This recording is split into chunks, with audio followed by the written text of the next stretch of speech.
Welcome to episode 6 of the Club World Cup Wrap, where we break down the second round of group games in Groups C and D. The stakes are rising fast, the margins are tightening, and today's results could shape the rest of the tournament.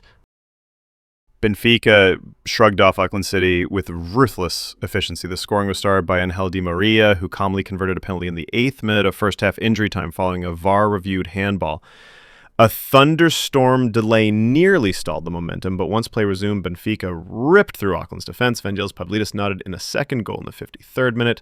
Renato Sanchez struck a sharp, long-range effort in the 63rd. Leandro Barreiro added a brace with quick-fire finishes in the 76th and 78th, plus turning ball dominance into a rout.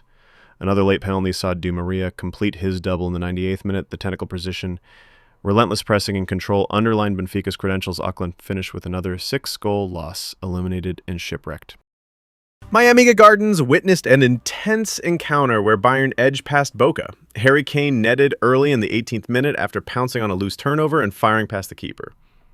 Boca responded just before halftime, as Miguel Murentiel broke free on a counter and slotted home in the 66th minute. The game swung back and forth, with Bayern dominating possession but Boca resisting. In the 84th, substitute Michael Elise showcased his class, receiving the ball on the flank, driving inside, and delivering a low, precise finish that decided the Bayern's discipline, shape, and knowledge and clutch moments earned them progression. Boca are left relying on a decisive final match to stay alive. Philadelphia served up drama as Flamengo overturned an early lead by Chelsea. Pedro Neto shocked Flamengo by capitalizing on a defensive lapse in the 13, curling a low strike into the bottom corner. The second half brought a tactical reset. In the 62nd, Bruno Henrique reacted quickest to a block shot and tapped in the equalizer. Moments later, Danilo rose highest to head home from a corner, flipping the script. Chaos ensued when Nicholas Jackson received a straight red before 75th for a reckless challenge. Flamengo seized the momentum, with Wallace Yan finishing off a quick counter in the 83rd. The tactical advantage, discipline pressing, and set-piece quality propelled Flamengo upward, while Chelsea are left recovering from a bruising loss. Nashville hosted a tactical chess match. LAFC's high-pressing style met Esperance's compact discipline. The deadlock broke in the 70 when Yusuf Bayali pounced on a loose ball inside the box and curled a clean finish past the keeper. LAFC surged into a response, only to see their hopes dashed as a late penalty was spectacularly saved. Esperance's organized mid-block smart freemakers and clinical ruthlessness pinned LAFC into submission, keeping their knockout hopes alive. Meanwhile, LAFC are left bottom of the group. Let's take a quick look at how the tables shape up after the latest round of matches. In Group C, Bayern sit comfortably at the top with 6 points from 2 games. Their 11-goal difference shows just how dominant they've been so far. Benfica are just behind on 4 points after a big win over Auckland City. Boca Juniors remain in the hunt with a single point, but they'll need a win on the final day to have any chance of going through. Auckland City, meanwhile, have conceded 16 and are already eliminated. Over in Group D, Flamengo are flying.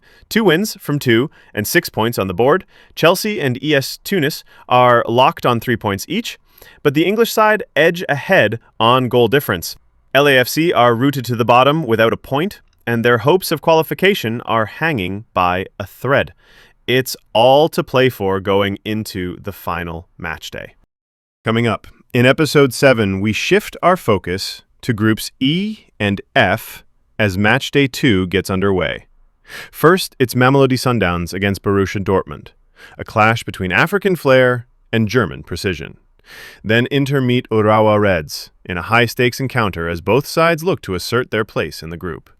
Later, Fluminense take on Ulsan in a battle of South American and Asian champions, with everything to play for.